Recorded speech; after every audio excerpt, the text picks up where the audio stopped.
Selamat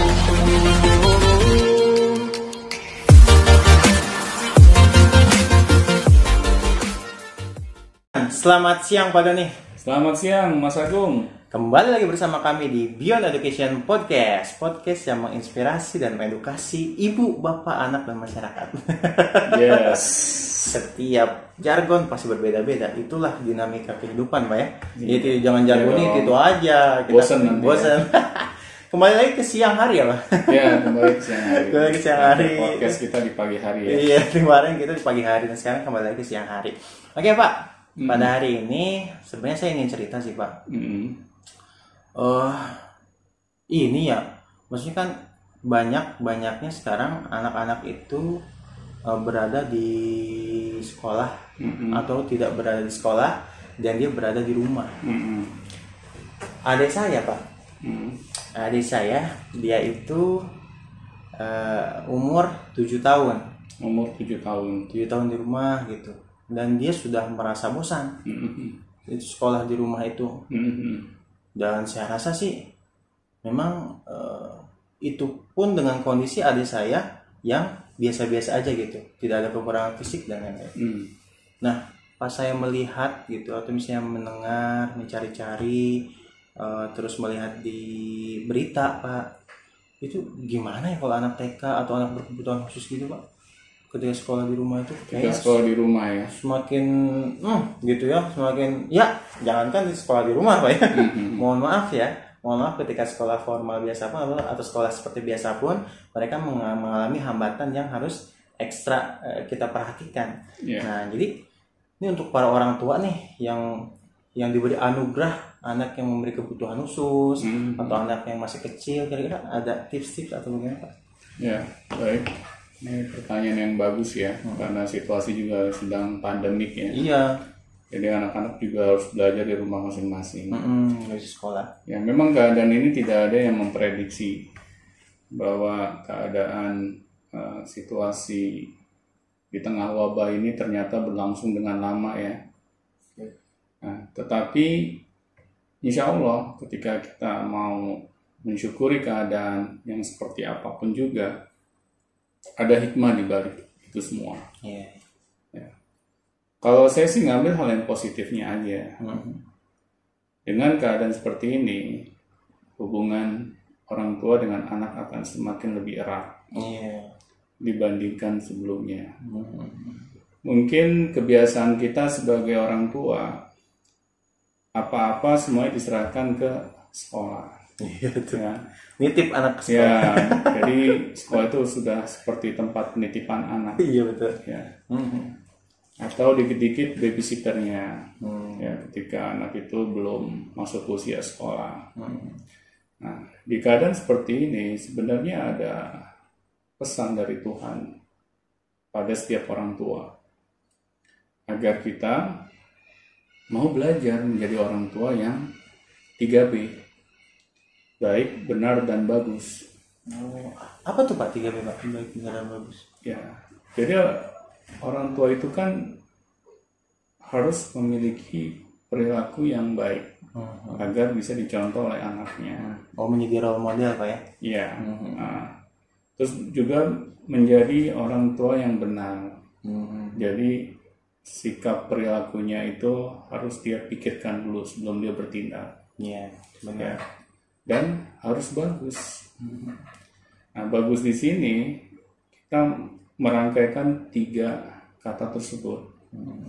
Harus konsisten ya, dalam kita menjalani perilaku-perilaku yang positif itu.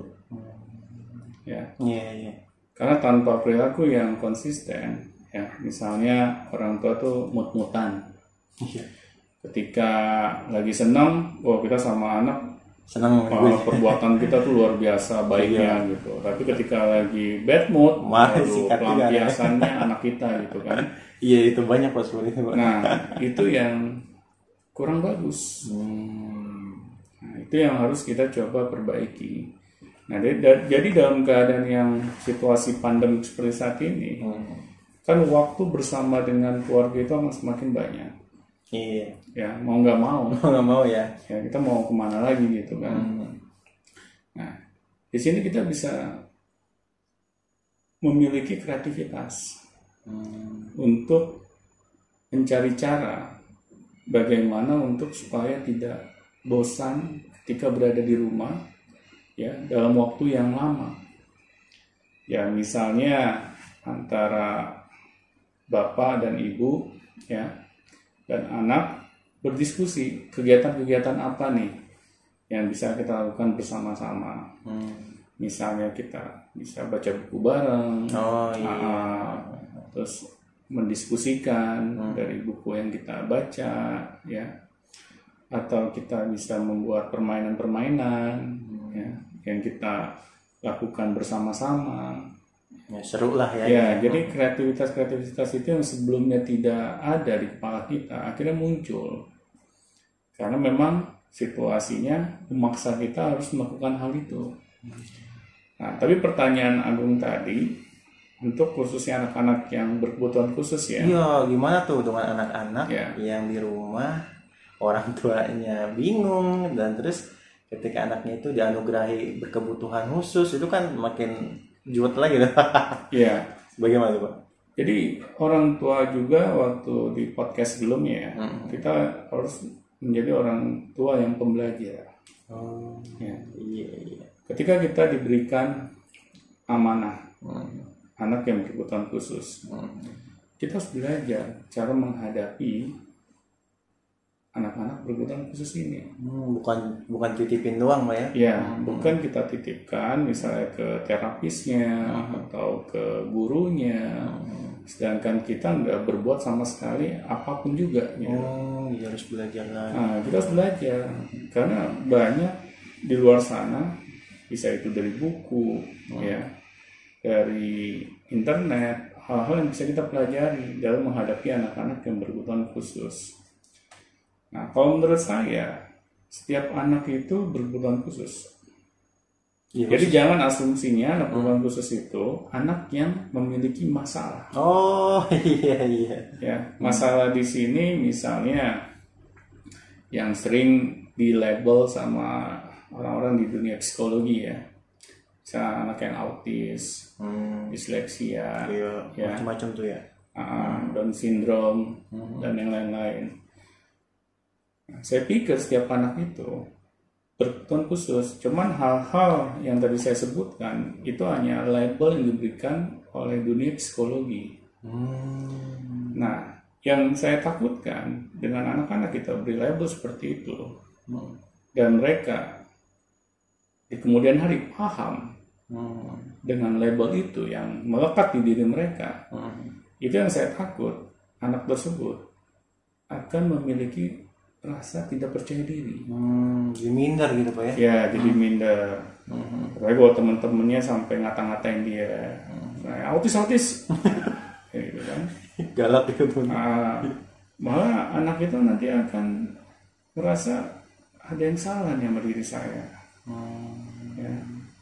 Nah, padahal setiap anak itu harus dibangun rasa percaya dirinya. Apalagi itu tanggung jawab terbesarnya orang tuanya yang harus melakukannya. Ya, jadi ketika anak berkebutuhan khusus, ya kita sebagai orang tua yang nomor satu tugas kita untuk membangkitkan kepercayaan diri anak tersebut. Ya. Nah, untuk anak-anak yang sudah disebut berkebutuhan khusus juga sebenarnya mereka berkebutuhan khusus. Misalnya anak yang dia memiliki bakat tertentu. Ya. Jadi maksudnya yang berkebutuhan khusus itu semuanya gitu. Semuanya. Semua anak itu berkebutuhan khusus. Iya, oke. Yang tadi saya sebutkan hanya label yang diberikan oleh dunia psikologi. Iya, yang tadi contohnya seperti apa tadi Pak? Yang mana nih? Yang apa? Berkebutuhan khusus bakatnya apa, potensinya apa? Gitu. Ya, oke, saya lanjutkan ya. Iya. Jadi anak yang misalnya memiliki bakat tertentu, misalnya di bidang musik, dia itu anak berkebutuhan khusus, tapi khususnya di bidang musik. Oke, betul. Ya. Iya. Dan ketika kebutuhan itu tidak terpenuhi, akhirnya anak ini bisa menjadi anak yang tidak memiliki rasa percaya diri, ya, menjadi anak yang galau, jadi anak yang bingung menghadapi masa depannya. karena kebutuhan khususnya itu tidak terpenuhi. Nah, seharusnya kita, orang-orang dewasa di sekitar anak kita, itu mendukung ya kebutuhan khusus tersebut. Jadi jangan kita selalu berasumsi bahwa berkebutuhan khusus itu hanya label yang diberikan oleh dunia psikologi. Hal-hal yang menurut saya bisa dibilang kurang enak didengar di telinga gitu. Ya. Berarti anak ini memiliki stereotip yang negatif. Ya. Misalnya Agung nih, ya kita merumpamakan lah Agung nanti misalnya punya anak. Terus anaknya Agung ya divonis oleh dokter memiliki autis. Bagaimana perasaan Agung? Ya alhamdulillah. Alhamdulillah bagaimana? Alhamdulillah masih diberi anak, Pak. Ya masih diberi anak. Iya. Tapi dengan vonis anak Agung itu autis, ya kira-kira perasaan Agung bagaimana? Itu tuh yang biasanya menjadikan anak saya itu, kalau kita mengaminkan, apalagi ya sebagai orang tua ya, wah anak saya autis. Itu orang tua itu kan doanya kuat tuh. Wah anak saya autis, dia autis beneran. Ya. Iya, itu kan pasti gak enak didengar ya oleh orang tua ya. Iya. Karena siapa sih yang orang tua yang pengen gitu melihat bahwa anaknya ini memiliki label seperti label itu ya, autis seperti itu gitu kan. Pasti orang tua itu sudah rasa dunia itu kayaknya berhenti di tempat gitu. Anak gua nih bagaimana masa depannya nantinya? Pasti iya. Mau kerja apa gitu. Iya, mau kerja apa, bagaimana nanti jadi masyarakat. Iya, orang seperti ini kan, iya benar, banyak Pak seperti itu, Pak. Ya, itu yang sangat kasihan gitu ketika orang tua mendapatkan kabar seperti itu.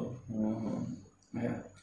Seharusnya vonis dokter itu jangan sampai melabel. Tapi beritahukanlah kabar gembira kepada orang tua bahwa anak bapak dan ibu memiliki ya kebutuhan yang ketika orang tua mau mensupportnya akan menimbulkan bakatnya. Jadi bukan label yang seperti biasanya kita dengar gitu Pak ya. Ya label-label itu label penyakit lah ibarat tuh. Ya, jadi kesannya kan anak berkebutuhan khusus ini yang berpenyakit penyakit ya. Kayak penyakit ya, diare, diabetes, bedanya kayak gitu sih. Iya betul. Iya. Ya ini memang kadang ketika kita mendengar gitu ya bahwa anak ini berkebutuhan khusus, kesannya anak ini memang bermasalah. Iya. Ya, padahal anak ini memiliki bakat yang berbeda saja dibandingkan anak-anak yang lain. Keunikan ya. Ya, keunikan aja. Ya. Karena setiap anak kan pastinya unik ya. Betul. Ada nggak anak yang sama? Kayaknya sih ada. Contohnya? Tuyul dan Mbak Yul. Even kakak beradik aja ya, yang kandung. Iya, belum sama. Belum tentu sama. Oh, iya betul. Yang lahirnya kembar identik juga belum tentu sama. Belum tentu sama. Iya, betul. Karena setiap manusia itu unik. Kalau sama, ini bagaimana nih dunia ini akan seperti apa gitu. Ya, misalnya setiap orang itu punya kemampuan yang sama, bakat yang sama, ya kekurangan yang sama. Ya, bagaimana mereka ini dapat berkolaborasi satu dengan yang lain. Karena saya banyak menyaksikan anak-anak yang disebut berkebutuhan khusus, ya itu sukses ketika masuk ke masa dewasanya. Dan itu ditentukan oleh peran orang tuanya. Oh gitu. Jadi kalau misalnya gini Pak, orang tua yang terlanjur nih mendapatkan kabar yang tidak mengenakan itu dari dokter atau dari sebagainya atau dari medis lainnya, bagaimana dia harus menyikapinya Pak agar itu menjadi sukses gitu? Jangan mengaminkan. Oh, jangan percaya gitu sih? Iya, jangan percaya. Oh iya. Ya, kita harus yakin dengan bahwa kita ini sebagai orang tua mendapatkan amanah anak, ya, yang diberikan keunikan yang luar biasa dari Tuhan. Anugerah gitu ya. Ya, akhirnya itu menjadi doa. Coba ketika kita mendapatkan vonis dari dokter, Bu, Pak, anak ibu dan bapak ini berkebutuhan khusus. Bagaimana kira-kira apa yang kita ucapkan di awal? Kalau kita tidak dapat ini men-switch pikiran kita ke arah yang positif, malah negatif, terus kita mengutuki keadaan, itu yang akan terjadi. Ya. Nah, di sini kita sebagai orang tua ya harus memiliki sikap yang terbaik. Ya. Ketika kita menghadapi vonis yang seperti itu. Jadi reframing lah gitu Pak ya. Ya. Oh gitu. Kalau dokter ya bilang, kalau dokter ya ngomong aja gitu ya. Tapi orang tua yang terserah dokter mau ngomong apa, psikolog mau ngomong apa.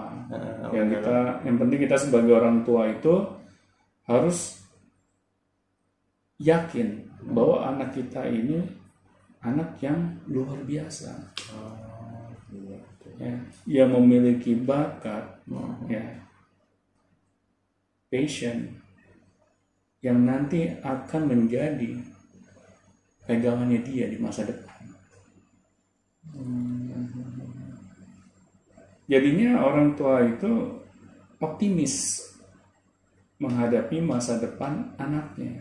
Iya, nggak pesimis duluan gitu ya. Karena apa yang dirasakan oleh orang tua, misalnya orang tua merasa marah, merasa kesal, rasa benci, apalagi anak itu masih baby ya, masih bayi, kecil ya, frekuensi itu akan menular ke dia. Anaknya bayi udah dikatain kebutuhan khusus kan? Karena anak itu apalagi masih bayi ya, sangat peka. Betul. Ya, tingkat kepekaannya itu sangat tinggi. Nah, oleh karena itu kita harus terus mengucapkan hal-hal yang baik. Oh, jadi yang pertama tadi jangan mengaminkan, terus yang kedua terus mengucapkan kata-kata yang baik gitu ya. Ucapkan kata-kata yang baik. Puji Tuhan buat memberikan seorang anak yang luar biasa ini ya, kepada kita sebagai orang tuanya. Ya. Terus ya sudah, kita lakukan ikhtiar agar dapat memunculkan potensi anak tersebut. Ya. Dan misalnya anak ini butuh terapi. Ya. Yang biasa disarankan seperti itu. Disarankan seperti itu. Ya sudah, temani. Tapi yang kalau boleh saya memberikan saran, jangan sampai melibatkan obat di dalam ketika terapi tumbuh kembang anak kita. Ya. Karena saya takut gitu ketika anak kita diberikan hal-hal yang sifatnya kimia, ya, obat-obatan kan kimia, buatan ya.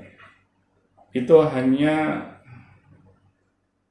bersifat sementara, ya, perbaikan yang ada di dalam diri anak kita, ya. Tapi akan ada efek sampingnya di kemudian hari, ya. Betul. Karena ada kasus dulu yang pernah saya alami. Jadi ada murid Vicar School ini, dia usianya SD pada saat itu. Memang anak ini orang tuanya bilang ke saya hiperaktif, nggak bisa diem. Dan saya membuktikan itu di kelas juga ini ya. Jangankan di kelas. Oh, di rumah juga. Jadi suatu saat kita mengadakan outing kelas kan, di museum. Nah, ketika outing kelas tersebut, anak ini tiba-tiba keluar dari rombongan.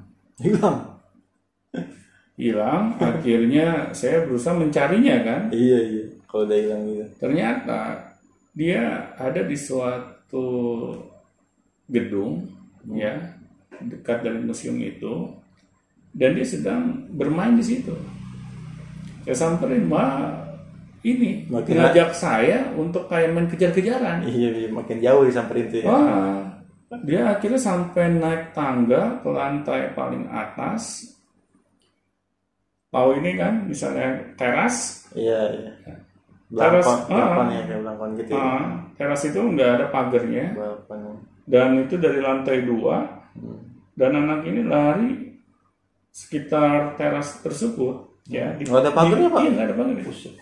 Di pinggir teras tersebut. Sampai saya sport jantung waktu itu. Karena saya takut, itu kan nggak ada pembatasnya gitu. Iya. Dan alhamdulillah ketika dibujuk akhirnya anak ini mau ikut turun ke bawah. Ya. Akhirnya orang tuanya ini melihat bahwa anaknya hiperaktif, datanglah untuk konsultasi. Nah, ternyata diberikan saran untuk diberikan obat untuk sebagai penenang. Oh gitu, Pak. Masih kecil itu, Pak. Ya, agar anak tersebut ini diem, dapat terkendali gitu ya. sifat hiperaktifnya itu. Memang benar setelah dikasih obat dia tenang, diem gitu. Ya, tapi setelah obatnya efeknya itu hilang, kembali lagi ke semula. Jadi kayak on off gitu. Iya, kayak cuma menghambat aja ya, Pak ya, bukan menyembuhkan gitu. Iya. Kan akhirnya percuma saja menurut saya. Nah, belum lagi apakah ada efek sampingnya nanti ketika obat itu terus diberikan. Nah, ini yang saya takutkan. Jadinya ketergantungan. Ya, tergantungan obat kan, apalagi dari kecil ya. Sampai dia nanti dewasa, obat itu terus diberikan. Ini malah saya ngeri juga gitu, memikirkan masa depan anak ini. Ya, kalau saya sih melihatnya bahwa ketika anak menunjukkan sikap-sikap yang berbeda gitu, kita sebagai orang tua harus bisa menghadapinya itu dengan bijak. Dan meyakini bahwa sikap-sikap yang misalnya kurang bisa diterima itu, lambat laun akan berubah dengan sendirinya. Iya. Asal kita mau sabar, asal kita terus mau memberitahukan kepada anak kita mana sikap yang baik, mana sikap yang kurang baik. Ya. Anak lama-lama paham kok. Ya. Karena anak itu kan amanah dari Tuhan. Dan Tuhan gak akan pernah menyia-nyiakan ciptaannya. Apalagi itu manusia ya. Nggak bakalan asal lah gitu. Gak mungkin asal. Betul. Ya. Yang melabel anak ya kita. Ya. Tuhan gak pernah melabel hambanya. Ya. Kita lah yang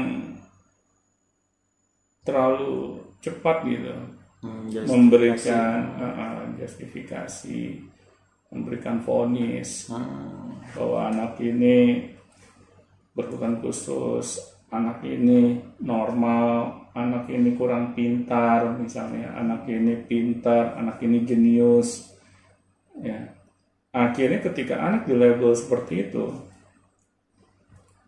berarti Tuhan nggak adil dong. Kalau dipikir seperti itu ya benar ya. Betul. Katanya Tuhan Maha Adil.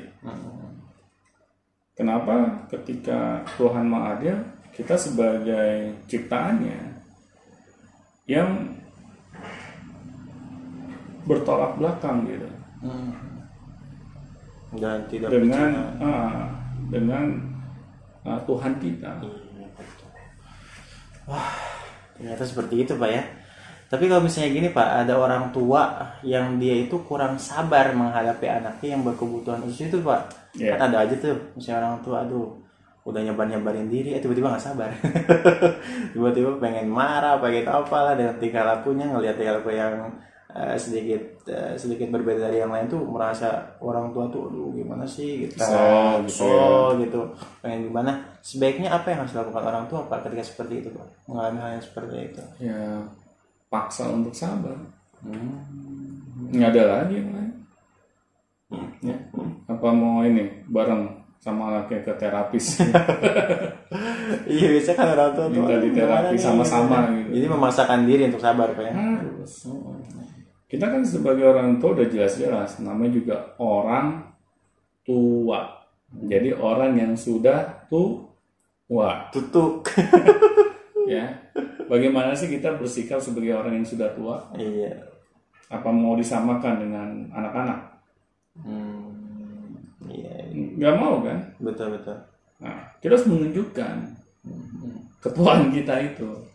Ya, jadi jangan tua di umurnya aja, tapi juga harus tua sikapnya, pemikirannya, ya, agar ketika kita menghadapi anak yang seperti ini, kita dapat memberikan keputusan-keputusan yang bijaksana. Ya, yang kata guru saya jangan bijak sini gitu.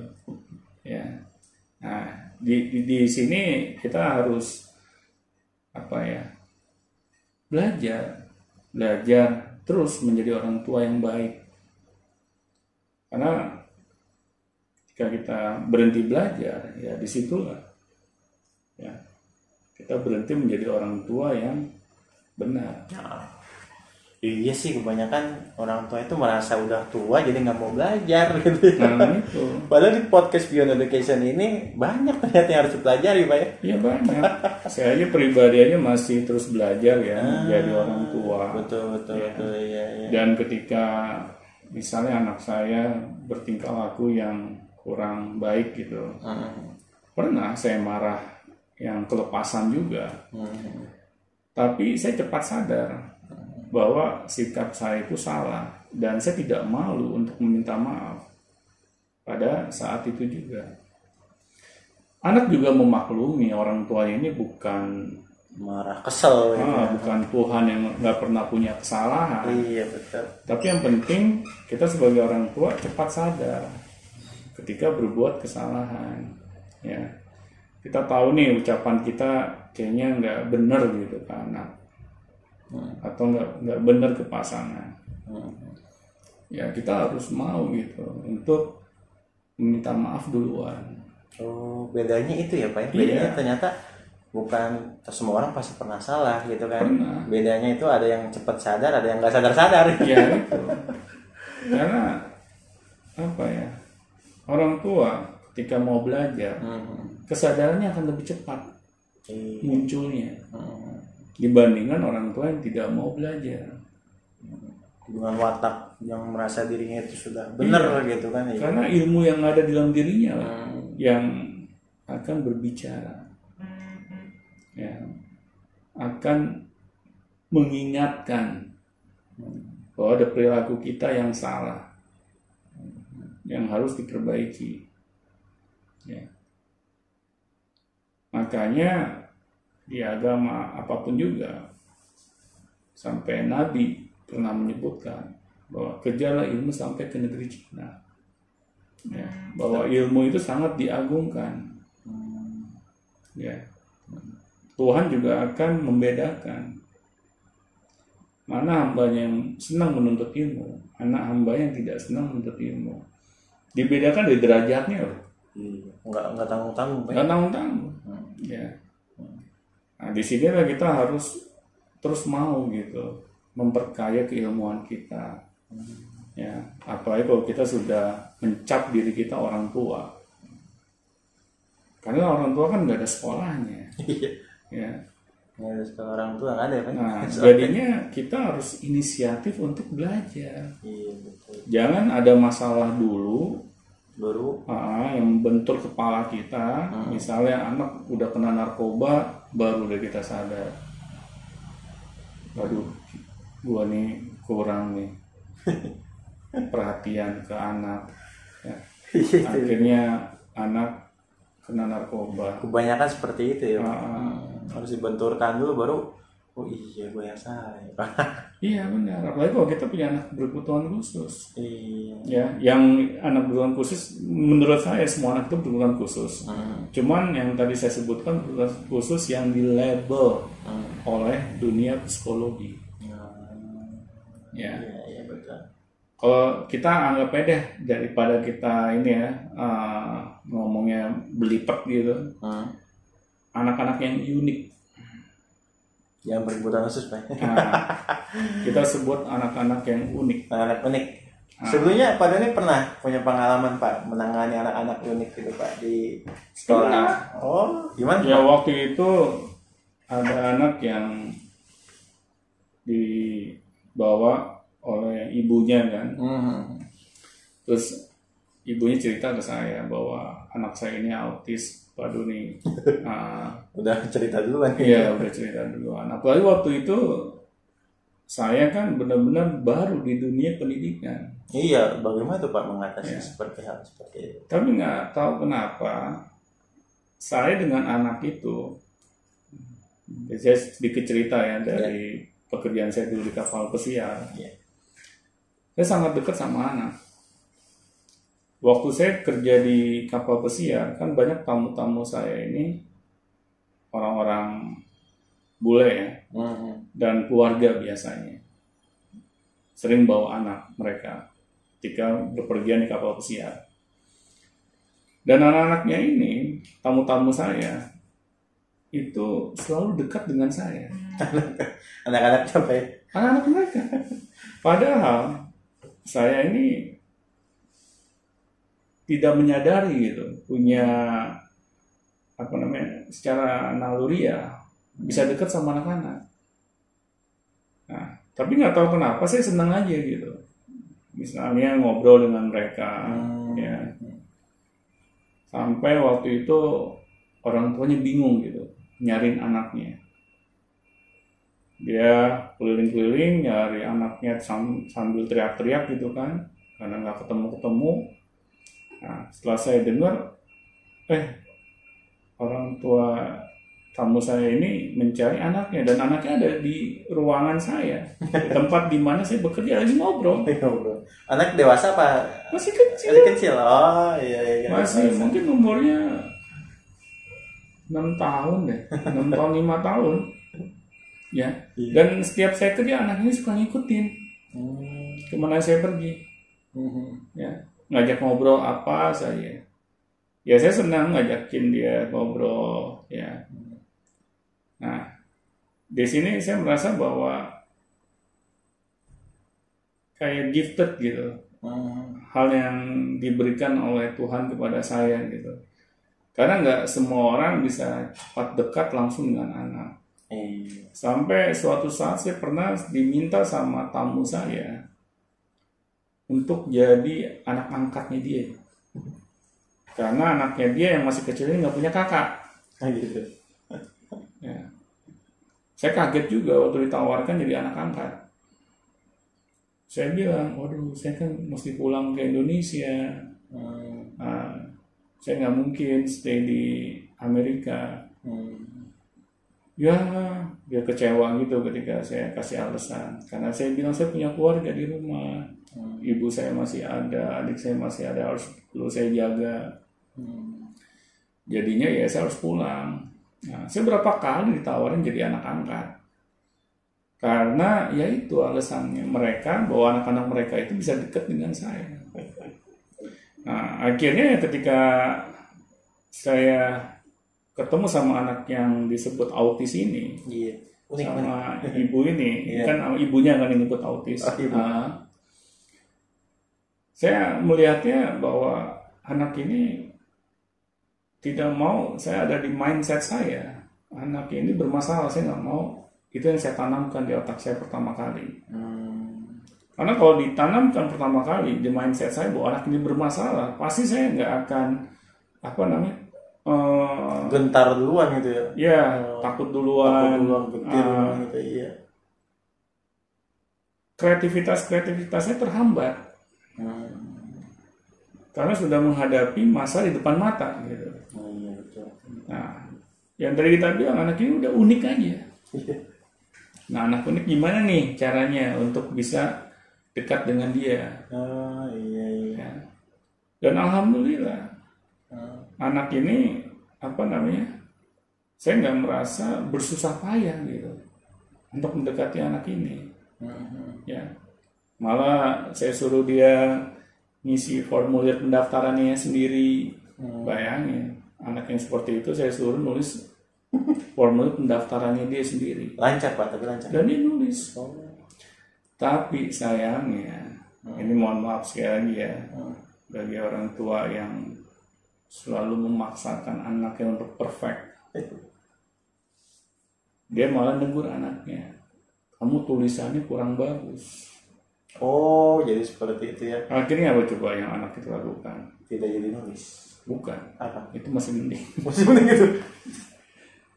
Dia ambil, kemudian dia robek di depan orang tuanya. Oh, iya. Ya. Anak sudah tahu unik. Tapi kita menginginkan anak ini itu sesuai dengan apa yang kita mau. Iya, tidak jadi supporting sistemnya anak lah gitu Iya. ya. Malah jadi ngejelekin anak sendiri gitu. Bukannya kita mengangkat kepedeannya dia, Iya.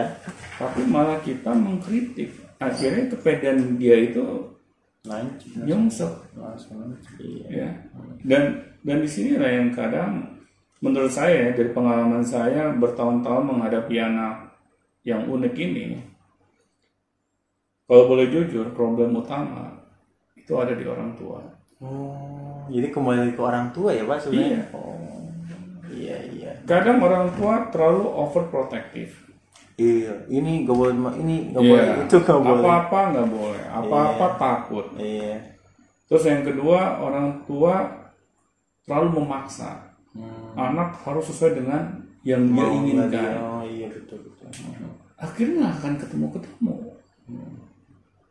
Ya. Misalnya anak belum bisa baca sampai kelas 5 SD. Wah, orang tua mulai kekhawatiran yang berlebihan gitu. Nah, aku mau jadi apa ini? Nah, gitu. Padahal emang salah kalau anak bisa bacanya terlambat dibandingkan teman-teman yang lain. Iya, tetap Ya. berpositif thinking aja Pak ya. Iya, karena banyak loh contoh orang sukses yang waktu masih kecilnya itu anak yang unik. Contohnya nih Richard Branson. Dia adalah foundernya Virgin Group. Dia didiagnosa waktu kecil disleksia. Oh iya, sama kayak Deddy Corbuzier Pak ya. Deddy Corbuzier atau Jadi anaknya. Corbuzier Anaknya. mungkin saya kurang tahu. Iya. Si Aska itu. Nah,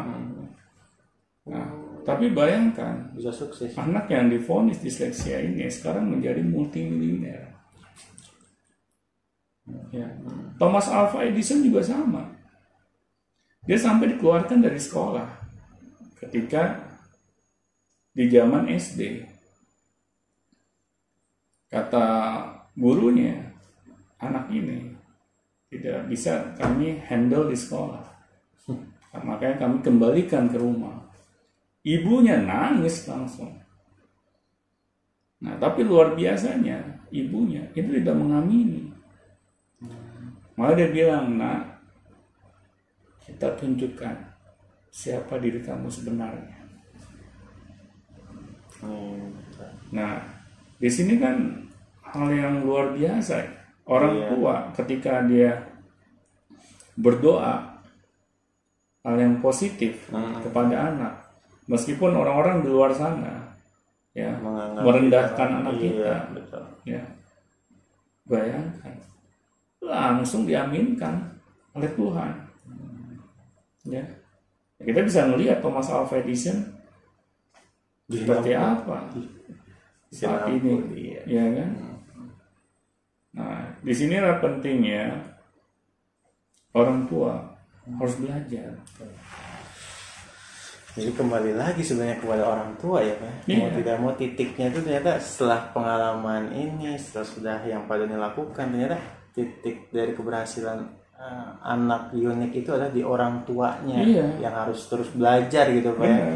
Jadi jangan bosan-bosan untuk belajar, karena kalau kita bosan ya bagaimana masa depan anak gitu kan. Iya. Karena udah jelas kan ada ayatnya juga bahwa anak ini adalah ujian bagi orang tuanya. bukan buat sekolahnya, bukan buat terapis, tempat kursusnya, ya kan, bukan buat terapisnya. Iya. Makanya saya pernah bilang di suatu sesi seminar ya, saya tanya kepada peserta, ibu-ibu dan bapak-bapak yang hadir, coba tebak siapa psikolog yang terbaik bagi anak-anak kita.